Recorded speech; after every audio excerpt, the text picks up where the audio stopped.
Good morning. I'm Michael Reinking, Senior Market Strategist at the New York Stock Exchange, and you are listening to the Market Storylines podcast on the Inside the Icehouse podcast feed. As always, I want to thank everyone for tuning in and offer a special thank you to my friend Jay Woods, Chief Market Strategist at Freedom Capital, for filling in last week. Since we just wrapped up Q3, we decided to go with a slightly different format, taking a step back to discuss the storylines of the past quarter and prepare you for the key topics as we look out to the end of the year. So let's get to it. Coming into Q3, the S&P 500 had been rallying pretty much unabated off of the October 2023 low, moving up around 25% over that time frame. To start the quarter, markets did pull back as inflation data continued to come in hotter than expected, sending rates higher and pushing out expectations for the Fed to begin its easing cycle. However, that pullback quickly ran its course, helped by a solid corporate earnings season. Rates also pulled back as economic data moderated, and there was an improvement in Treasury supply and demand dynamics, with the Treasury skewing issuance in favor of bills instead of longer-dated Treasuries, and the Fed throttling down the pace of QT. Now, the string of new all-time highs continued into the summer, extending the longest streak since before the financial crisis without a 2% decline in the S&P 500 in a single session, while the VIX consistently held below 15. However, that came to a screeching halt at the end of July.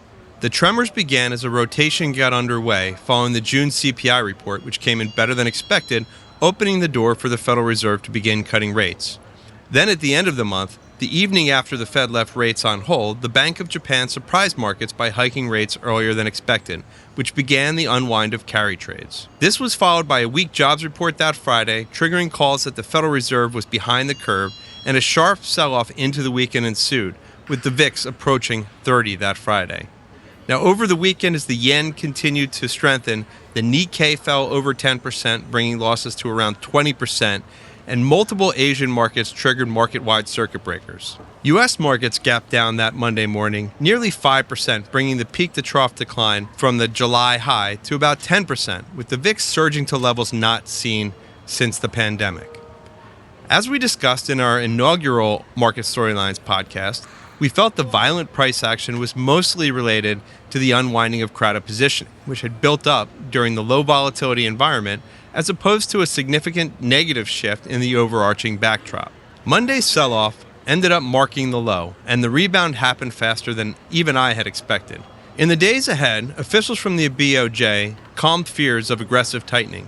The economic data continued to point to resilience, not suggesting the economy had suddenly fallen off a cliff, and the Federal Reserve signaled that it would begin its easing cycle, with equities retesting all-time highs again within a couple of weeks. Heading into September, much was made of the negative seasonal patterns, and once again there was a bit of volatility in anticipation of the jobs report. That report showed an improvement from July, but markets closed that Friday on the dead lows, bringing back some feelings of déjà vu to the start of August. However, this time around, there was no overseas weakness, and equities began to recover following a solid retail sales report and inflation data that continued to point to a moderation.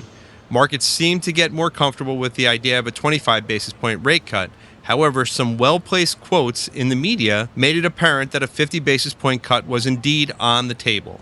And Chair Powell delivered just that the following week, which pushed equities back to fresh all-time highs again. Now, September ended on a positive note, closing up just over 2%, the first gain in the month since 2019. Q3 was the fourth consecutive positive quarter, up just over 5%, bringing year-to-date gains to around 20%. Now, by all accounts, it's been a very solid start to the year. So what is going to drive markets in Q4, you ask? Well, once again, the quarter has gotten off to a bit of a rocky start.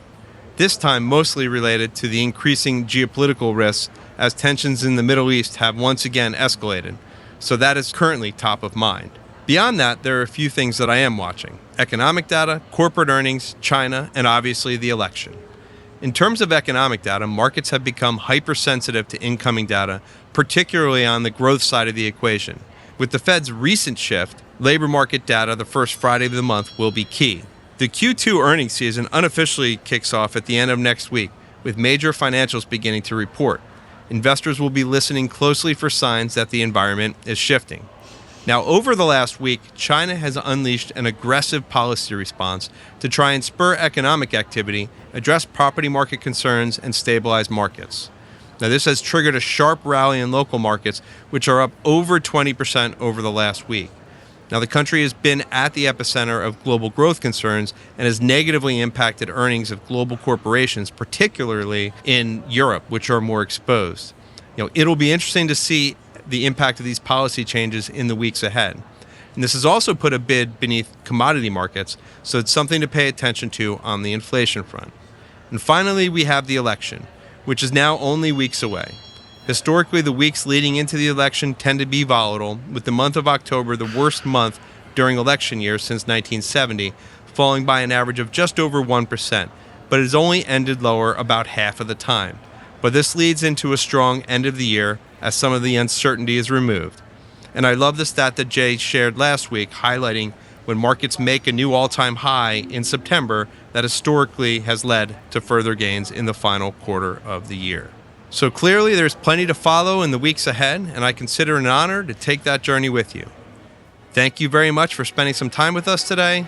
Remember to tune in every Friday to the Market Storylines podcast on the Inside the Icehouse podcast feed, and rate, review, and subscribe wherever you get your podcasts. Thank you for listening. I'm Michael Reinking. I'll talk to you again next week.